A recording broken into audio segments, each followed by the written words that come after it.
तो आप ये आगरा क्षेत्र में क्या स्थिति देख रहे हैं प्रदीप भैया की? बहुत अच्छी स्थिति है। प्रदीप भैया का काम बहुत अच्छा है। उन्होंने कोरोना में बहुत काम किया है। चलते चलते बोलता हूँ। हाँ, तो जैसे ग्रामीण क्षेत्र में आप वो ग्रामीण क्षेत्र में बहुत अच्छा काम किया है उसने। कोरोना का योद्धा है। आपके क्षेत्र में क्या समस्या है? जैसे समस्या ना तो हल करेंगे, अभी जीत के आएंगे जब करेंगे। वो समस्या अभी क्या है जैसे यहाँ पर इस क्षेत्र की? इस क्षेत्र शिक्षा भी कमी है, यहाँ पर स्वास्थ्य की सुविधा कम है। स्वास्थ्य सुविधा केंद्र है कुछ? यहाँ पर नहीं है। नहीं, उसकी सुविधा भी करेंगे। वो संपर्क के लिए आए तो यहाँ पर आपके लिए क्या सौगातें आपको यहाँ पर मिलने वाली है प्रदीप भैया की तरफ से? सौगात तो मिलेगी, अभी वो जीतेंगे जब बहुत सारी सौगात देंगे। उनकी कहीं आपने एक वो मूर्ति लगवाने वाले हैं शंकरगढ़ पहाड़ी? हाँ बिल्कुल, मूर्ति लगाने। हाँ बताया। साहब ऐसा आपसे सवाल थोड़ा सा पूछूं।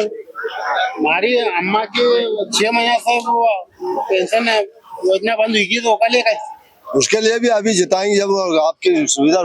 आपको जिताना? हाँ बिल्कुल, आपकी अर्जी सुनेंगे। वो ऐसी बात नहीं है, आपका काम करवाएंगे। और बाकी यूथ में क्या हालचाल है यहाँ पे? बहुत अच्छा है। दे रहे हैं वोट? देंगे वोट देंगे। 2000 वोट है तो लगभग कितने वोट यहाँ पर? 1500 मिलेंगे। 1500 वोट भी कांग्रेस को यहाँ पर? हाँ मिलना चाहिए। और बाकी आप जैसे यहाँ पे विधायक के कुछ काम आप बताएंगे जो कुछ हुए हैं? नहीं अभी वो तो नहीं बताएंगे, कुछ भी नहीं हुआ है। कुछ भी नहीं हुआ है? हाई स्कूल है, सेकेंडरी? नहीं, यह प्राथमिक या मिडिल होगा, आगे नहीं है। मिडिल तक ही है। तो इस क्षेत्र की क्या समस्याएं हैं? क्षेत्र की तो बहुत सारी समस्या है। सबसे पहले जैसे प्राथमिक सेवाओं की समस्या है।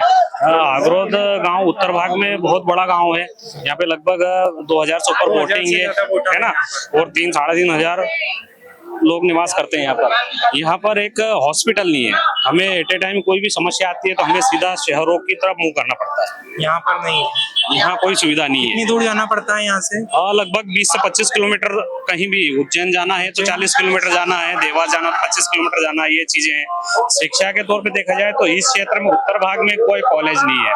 तो यहाँ पे कॉलेज के लिए भी फिर आपको या तो बच्चों को इंदौर भेजना? हाँ, उज्जैन, इंदौर अच्छी शिक्षा के लिए तो बाहर ही पहुंचाना पड़ता है।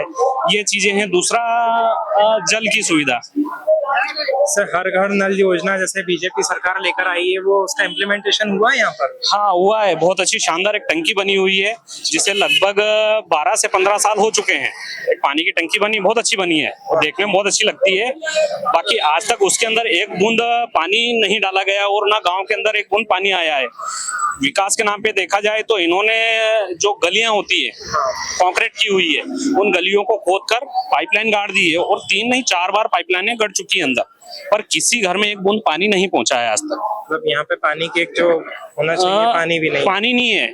और आज की स्थिति में अगर आप सुबह या शाम के टाइम पे देखेंगे तो हर मोटरसाइकिल के ऊपर 2-2, 3-3 डिब्बे वो जो तेल के पीपे आते हैं वो खाली टंगे रहते हैं।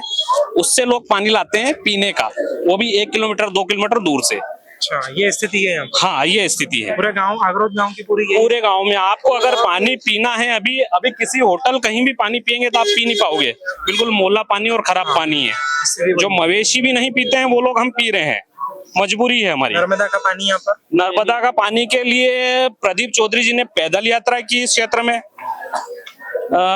शुरू से जैसे मुंदाइड़ा वहां से पैदल यात्रा की, हर गांव में गए हैं। उसके बाद में कहीं इनके कानों में कुछ रहेगा कि यार ये यात्रा कर रहे हैं, ये हो रहा है। प्रदीप चौधरी जी भोपाल भी गए, देवास से पैदल भोपाल भी गए। काय के लिए गए? इस क्षेत्र के लिए गए। क्षेत्र पिछड़ा हुआ, पानी की पीने की व्यवस्था नहीं है तो सिंचाई की व्यवस्था कहाँ है? इसके बाद में अब चुनाव हुआ, तब ये लोग आते हैं और करते हैं शिलान्यास, पूजन करते हैं कि हम नर्मदा ला रहे हैं। अभी शिलान्यास करा है? शिलान्यास किया है पर कोई विश्वास नहीं है, क्योंकि इनका तो सीधा सा फंडा रहता है। इनको सिर्फ घोषणाएं करना, शिलान्यास करना, घोषणाएं करना, शिलान्यास। कोई चीज करके तो देते ही नहीं ना ये। जैसे इसके अलावा कृषि क्षेत्र है पूरा, यहाँ पे किसान वर्ग लोग हैं, उनके लिए क्या सुविधाएं? जैसे मंडी तक, और मंडी में क्या सुविधाएं आपको मिल पाती है? आसान रहता है मंडी आसान तो नहीं रहता है, क्योंकि अब किसान है उसे फसल पैदा करता है, काय के लिए करता है? क्योंकि मेन उसका जो आय का स्रोत रहता है वो फसल रहती है। तो उसको अगर बेचने भी जाना तो एक दिन पहले ही जाता है वहाँ, क्योंकि उसे पता है कि अगर सुबह जाएंगे तो अपना नंबर एक दिन बाद आएगा, इसलिए एक दिन पहले ही जाता है वो और ये करता है। कृषि के लिए कोई सुविधा नहीं, जब पानी की नहीं है सुविधा।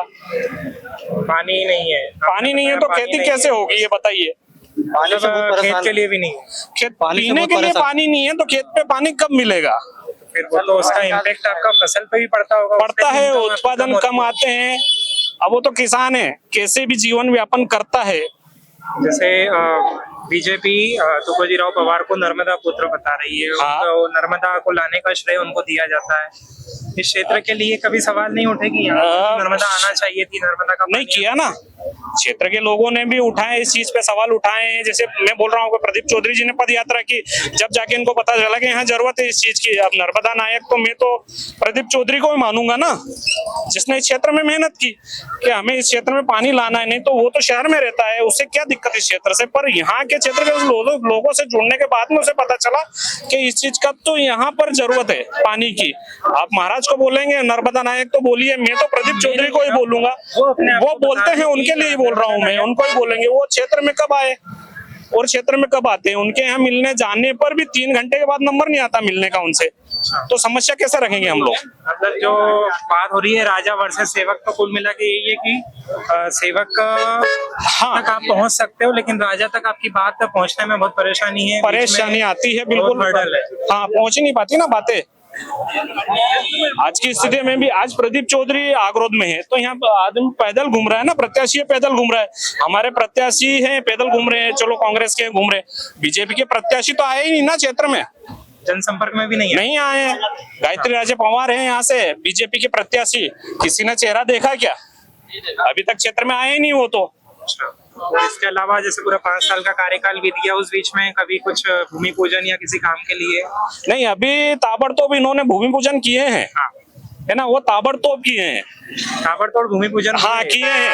बाकी अगर देखा जाए तो गाँव के अंदर जाएंगे अपन तो लगभग 15-17 साल पहले जो सरपंच ने कॉन्क्रीट किया था, वही कॉन्क्रीट है, वो उखड़ा हुआ है, कोई सुध नहीं लेता है यहाँ पर। और बाकी ऐसी मूलभूत समस्याएं जो आपकी मूलभूत यहाँ के लोगों, हाँ, मूलभूत समस्या में बहुत सारी समस्या आपको बताया मैंने।